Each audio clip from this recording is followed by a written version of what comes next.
the law of averages. This is a very, very important skill to build, thing to know. Why?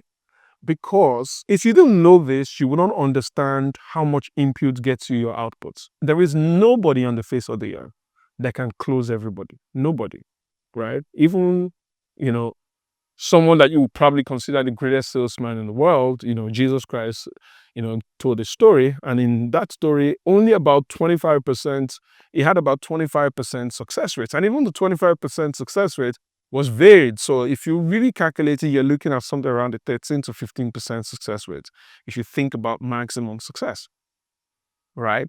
Very, very critical point to note. And the law of averages states that if you do something over a period of time, a ratio would appear.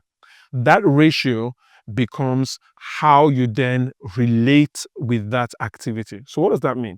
If I spend 100,000 there, I can generate 20 leads and can close 2 people, it becomes clear. Especially if I do that over and over and over and over again, and it becomes a pattern, I now know that 100,000 gets me 20 leads, gets me 2 sales. So now I have to think about the profit margin on those 2 sales. Is it worth that 100,000 that I'm putting in?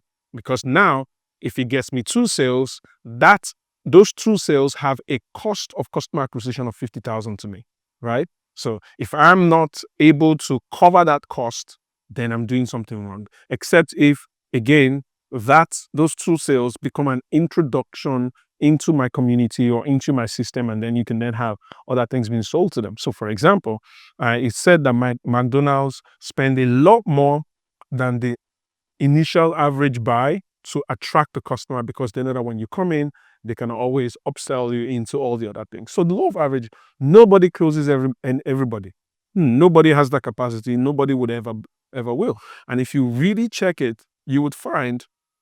But I think the most powerful thing about the law of averages is that it helps our expectation management, right? Because without the law of averages, every unconcluded transaction can be frustrating. But if I know, for example, that I spend 100,000, I get 20 leads, I get 2 sales, I'm not going to be discouraged by the 18 other people that didn't buy, because I know that the 18 other people is just the process of me trying to find those 2 people that would buy. So and this is very critical for people in sales, for businesses alike, because what destroys the salesperson is the emotional roller coaster that comes from, oh, I'm going to buy, but they don't buy. I mean, you probably have heard this before. I'm in the bank, I'm transferring the money right now,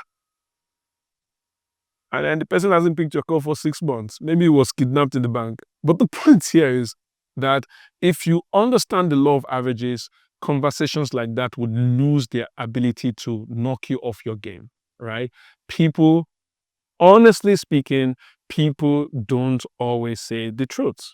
Oftentimes, they tell you that they are going to buy, and sometimes they were honestly really wanting to buy, but life happened, right? Meaning they dropped the call from you, somebody called from the village and said somebody has broken their leg. Now your money has to go to that cause, right? So the idea here is to ensure that you understand from doing it over and over again, you understand exactly what converts to what. You understand your conversion ratios, right? And it's okay if your conversion ratio is 1 out of 100. It's okay if it's 1 out of 1,000. It's okay if it's 1 out of 10. It's okay. In fact, let me tell you the truth. It is better to ensure that you rely on the law of averages than to hope that you will get better. Let me take that again. It is better to ensure that you rely on the law of averages than to hope that you get better. What does that mean?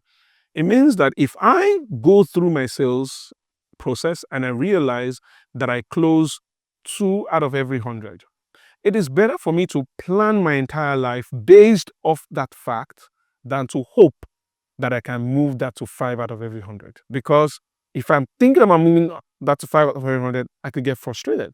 But if I say, okay, I'm going to get 2 out of every 100, and so I'm going to design my entire process that way, I might be lucky, I might be excited by getting better results, but at least I know that I would not be disappointed because I would get the right results for my law of averages, right? And law of averages rarely change, honestly, no matter how good you are. Go and talk to everybody who you think is really, really good, who you think closes everybody. sit them down and let them be very honest with you. They'll tell you that they have gotten more rejections, more no's, more I'm coming, more I will send money than the people who actually sent it, right? So very, very important.